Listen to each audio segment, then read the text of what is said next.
Your Name, Weathering with You, and Suzume.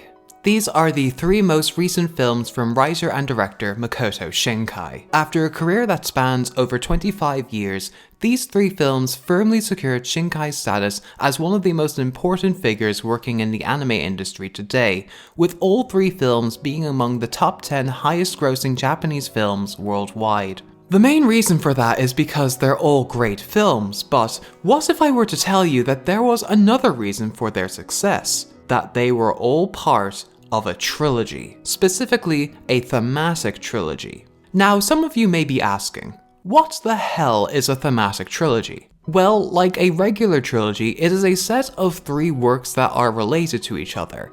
But rather than being connected narratively, i.e. telling a complete story which takes place in the same universe and follows the same characters throughout, like the Lord of the Rings trilogy for instance, a thematic trilogy, as the name suggests, instead explores a certain theme or expands upon a particular idea that is reflected across all three works. This type of trilogy is most commonly seen in cinema, but you can also find thematic trilogies in other mediums, such as literature, music, and even video games. One advantage that thematic trilogies have is that each film can either serve as an entry in a comprehensive trilogy or as a standalone film and can still be enjoyed in either context. Some of the most notable examples in film include Sergio Leone's Dollars trilogy, Park Chan-wook's Vengeance trilogy, and Edgar Wright's Three Flavors Cornetto's trilogy. While these examples do overlap with each other in terms of their cast and crew,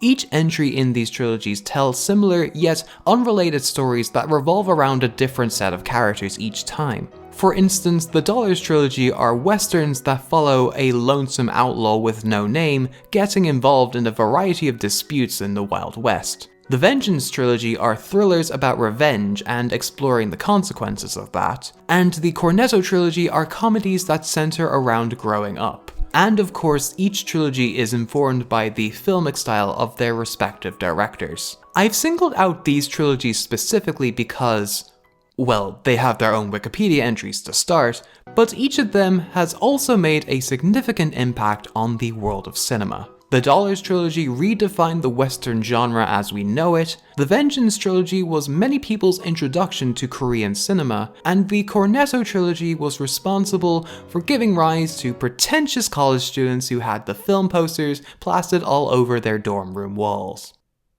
Hey, I've got to make use of that film degree somehow. With all that in mind, I think there is a strong case to be made for Makoto Shinkai to be included in this discussion as well. Good everyone, I'm IrishAnimeFan, and in this video I will be going over how Your Name, Weathering with You, and Suzume handled the same themes and topics, and how that led to them being among some of the most successful anime films of all time. These are the films that make up what I will call Makoto Shinkai's Disaster Trilogy.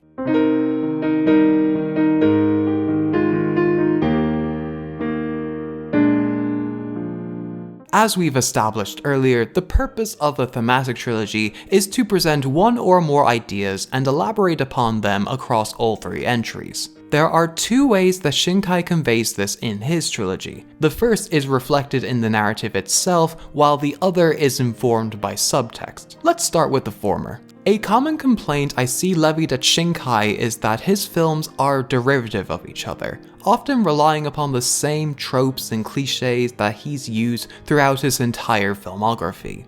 While I do admit there are strong similarities across all these films, approaching them in this way is, in my opinion, incredibly reductive and kind of insulting. Of course there's going to be overlaps and parallels between all these films, because that's what you expect a film trilogy to do. That being said, there is something to be gleaned from how their corresponding plots, as well as their differences, facilitates a grander message that Shinkai wants to get across. So let's address that. Your Name, Weathering with You, and Suzume are primarily coming-of-age fantasy stories with varying degrees of romance sprinkled on top. They all feature two young people who lack direction in their life and are very unsure about their place in the world. But throughout the course of the story, they start gaining a new perspective on life and thus having a better understanding of themselves in the process. In Your Name, we follow Mitsuha, a girl from the rural town of Itomori who grows tired of her hometown and wishes she was born a boy living in Tokyo. We then cut to said boy living in Tokyo, Taki, who has aspirations of becoming an architect but is also kind of a delinquent. However, they both swap bodies overnight, and through that, they learn more about each other and form a connection, and they begin to grow as people. In Weathering with You, this time we focus on Hodaka, a boy who ran away from his hometown of Kozoshima to start afresh in a Tokyo that is plagued by heavy rainfall. But because of his age, he struggles to make a living for himself. Fortunately, a man named Keisuke Suga offers Hodaka a lifeline by having him work part-time for his publishing company with his niece, Natsumi. Afterwards, Hodaka meets Hina, a young girl who is also struggling to make ends meet for herself and her younger brother Nagi. But after this chance encounter, Hina reveals that she is a sunshine girl, a weather maiden who can control the weather through prayer. Hodaka and Hina then start working together to brighten up other people's day, both figuratively and literally. And the more time they spend with each other, the more they realize that they too brighten up their own lives as well. Finally, in Suzume, we draw our attention to the titular character, who at the start is disillusioned with her life in Kyushu. That is until she encounters Sota, a college student for a change, who came all the way from Tokyo in search of ruins. Suzume then gets herself wrapped up in Sota's business, accidentally freeing the cat Keystone Daijin, who turns Sota into Suzume's childhood chair. She embarks on a journey across Japan to not only free Sota from the curse and revert Daijin back into a keystone, but also confronts her past, uncovers her hazy childhood memories, and to move forward with her life along the way. Aside from the coming-of-age plotlines, the Disaster Trilogy also heavily relies on fantasy. These fantastical elements are used to highlight the divide between the two sides of Japan, the technological and grounded Japan of the present, and the supernatural, spiritual Japan of the past. The trilogy spends a lot of time trying to define a line between the two worlds, but that line often becomes blurred and the force of nature begins to manifest itself into the real world. These concepts are tied back to the past, which affects the fate of the characters. Mitsuha and Taki initially form a connection because of the body swapping, which occurs during Katawari Doki, or the transition between day and night. But there's also the idea of musubi, the notion that everything and everywhere is connected, including time. As a result, it makes the flow of time more flexible, which explains why Mitsuha and Taki can communicate with each other even though their timelines are 3 years apart, and why any acknowledgement of linear time, such as Taki discovering the destruction of Itomori later on in the film, erases all form of communication that they had previously. This is a phenomenon that runs through Mitsuha's family lineage, but while it can erase memories, it can never erase the feelings attached to those memories. The supernatural episodes in Weathering with You is attributed to how the characters attempt to control Tokyo's unruly weather conditions. Hina, as mentioned earlier, is a sunshine girl, which has its roots in Japanese folklore as a maiden who has the ability to control the weather by praying to the gods. That's exactly what Hina and Hodaka do, charging people to use her powers to temporarily bring sunshine to Tokyo, and for a while it works out for them. However, the ramifications slowly begin to unravel, as the more time she uses these powers, the more transparent her real-world body becomes until she completely vanishes, and it's with her sacrifice that the balance in the weather has been restored. Finally, in Suzume, there are a number of concepts at play in this film. Firstly, Sota is revealed to be a closer, a person whose duty it is to close the doors to prevent earthquakes from occurring, which is a tradition that's been passed down in his family for generations. Hey guys, editing me here, just popping by just to bring up a couple things I forgot to mention in the video. The reason why Sota is able to close the doors in the first place is because he's able to conjure up memories of the past, specifically the people who once lived in these areas that have now been abandoned or ruined due to natural disasters and population decline. He harnesses that energy, which gives him the strength to close the doors in the first place. It's the reason why he also makes that closing statement at the end every time. I don't know why I forgot to mention this part of the video, because it ties into a point I bring up later in the video. I'm a bit foolish for that, but hopefully now that this little extra bit is added in, no matter how awkward or unprofessional it may sound, hopefully it will make my argument stronger and it will make it a bit more convincing.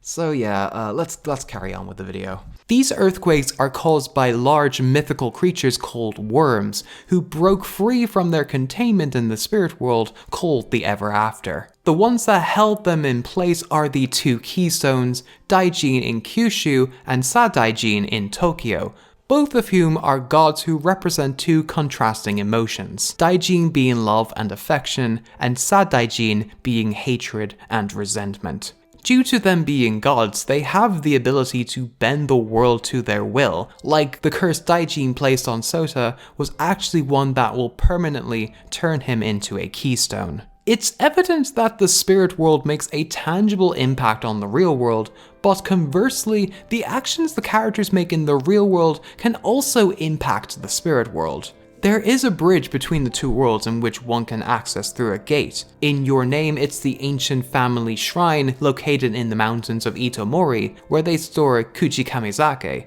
a type of sake that is made from chewed up rice that's left to ferment. Taki ends up drinking Mitsuha's sake and is able to reactivate the body swapping, and during the transient Katawari Doki is able to properly interact with Mitsuha for the first time. In Weathering with You, the spirit world is located above the clouds and is occupied by skyfish. The only way you can access this is through the shrine gate on the rooftop. In Suzume, the Ever After is represented as a place that thrives on destruction, as represented in the cataclysmic obliteration of a town that once existed. The balance between the real world and spirit world is tested by how strong the characters' interpersonal relationships are. All these relationships are rooted in a deep desire for human connection, especially in the wake of personal tragedy. Mitsuha, Hina, and Suzume have all experienced the loss of their mother, and their grief is what leads to their own personal hardships.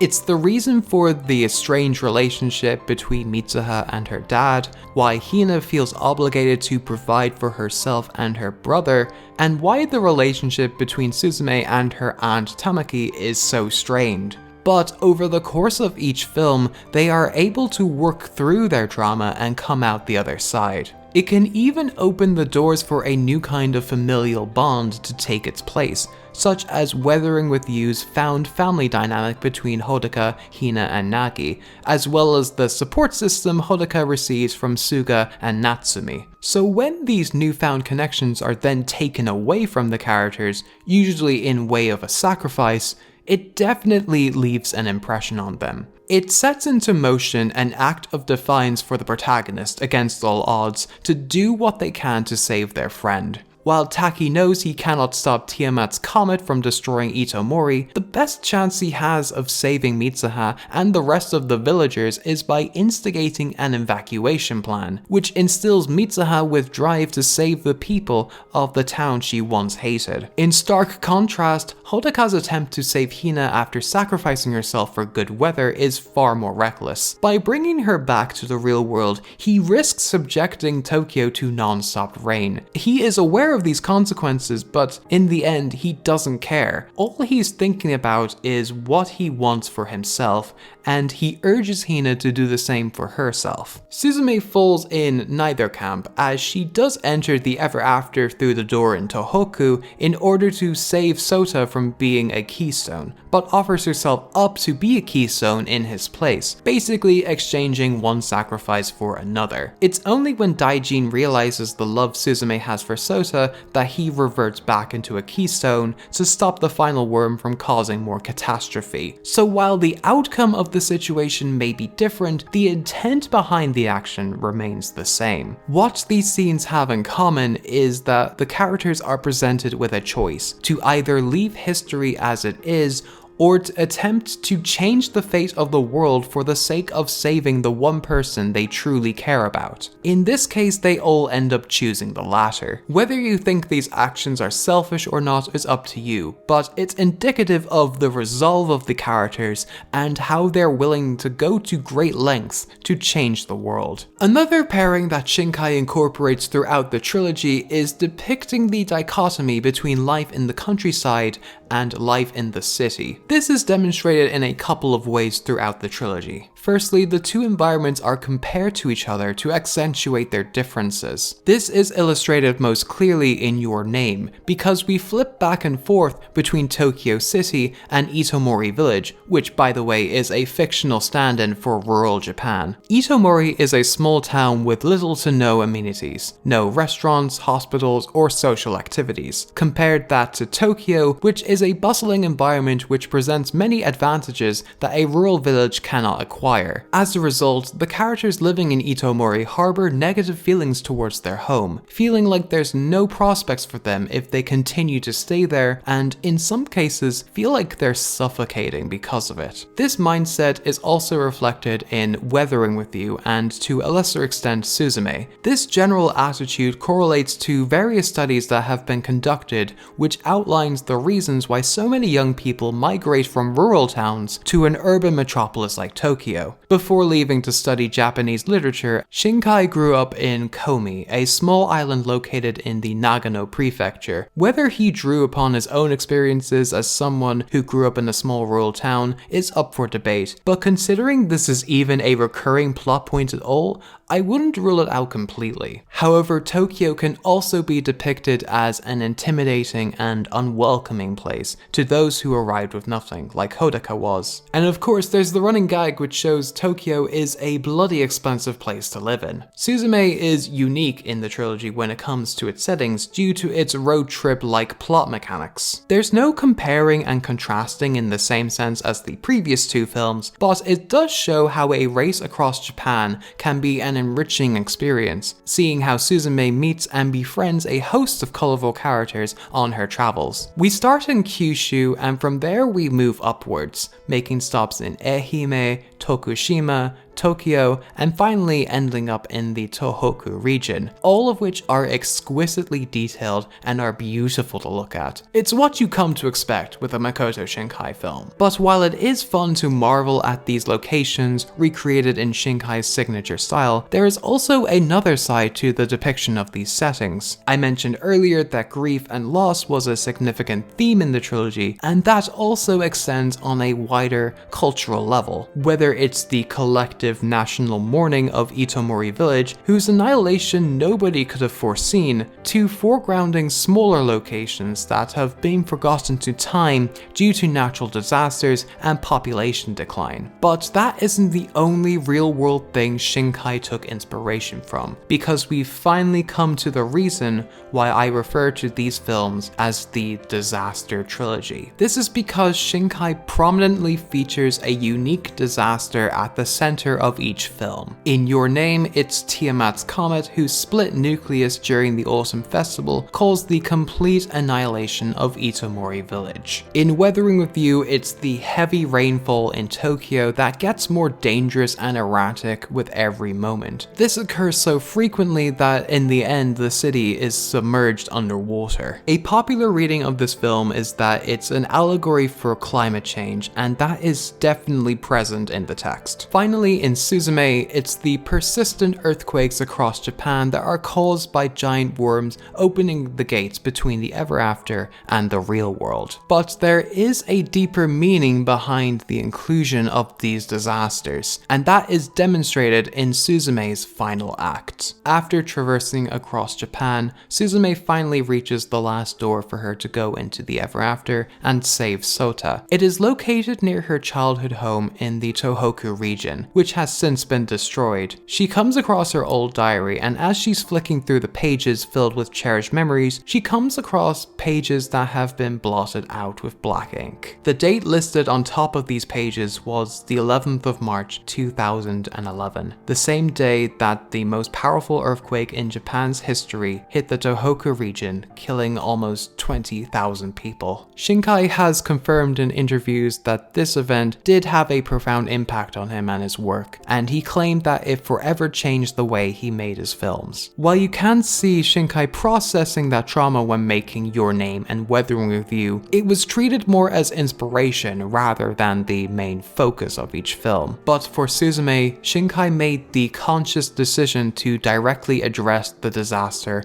and tackle his trauma head on, and it was this small but crucial detail that turned the subtext into the text itself. The emotional journey that Suzume embarks on throughout the duration of the film serves as a stark reminder to the audience that this event actually happened, and we shouldn't forget the effect that it made on us. But Shinkai makes it clear that despite experiencing a high magnitude of tragedy, we also have the strength to overcome such adversity. Again, going back to the end of Suzume, this time to the scene where Suzume comes across her younger self in the ever after. It was always a hazy memory for her as a child, with her thinking that the shadowy figure approaching her was her mother, but it was in fact the older Suzume this whole time. She tells her younger self that despite the pain she feels right now at this moment, she assures her that her future will be bright and that she will be loved wherever she goes, and that the chair her mother made for her is a symbol of that. The message is clear in the text, but I also like to believe that this is Makoto Shinkai speaking directly to the young people in the audience, or perhaps even a younger version of himself still reeling from his own trauma, and assuring everyone that everything will be okay. Ending his films on a hopeful note is something that Shinkai has reinforced across the trilogy, but the way it's implemented here makes for a tender and powerful conclusion, not just for the film itself, but for the entire trilogy as a whole. Now, after everything that we've discussed in this video, did Shinkai actually set out to make a trilogy in the first place? My guess is probably not. But that's the thing with thematic trilogies. They are only recognized as such after the fact, and even then, the connections that are made between the films are usually brought up by critics rather than by the directors themselves. But one thing is clear though. Makoto Shinkai wanted to create a series of films about the problems young people face in the modern age, predominantly trying to find a sense of self in a rapidly changing world. And this trilogy is the best distillation of that idea. At this moment, the world is an incredibly scary place that's filled with trials and tribulations. But despite the constant cycles of disasters in our lives, Shinkai wants to assure his audience, particularly the younger people who grew up in the wake of Tohoku, that in times of great suffering, we can find love, we can find hope, and finally, we can find healing. It's a testament to Shinkai's skill as a filmmaker that he can take one of Japan's biggest disasters and turn it into 3 gorgeously animated feature films that have resonated with audiences around the world. And by framing them this way, I hope that it can give you a deeper appreciation for them as well. As for what he has in store for his next film is still anybody's guess, but I believe he has said everything he wanted to say on this subject, and after devoting so much of his time to conveying those thoughts through animation, I wouldn't be surprised if he was announcing that he was ready to move on. Suzume, after all, was all about closing doors, and it not only signifies her character wanting to move on, but I also interpret it as Shinkai closing the door on this chapter of his life. But as one door closes, another one opens, and after making 3 of the most successful anime films in recent years, the sky really is the limit for him, and I hope he keeps on soaring high above those clouds. Thank you guys for watching. I've been IrishAnimeFan, and until next time, Slán.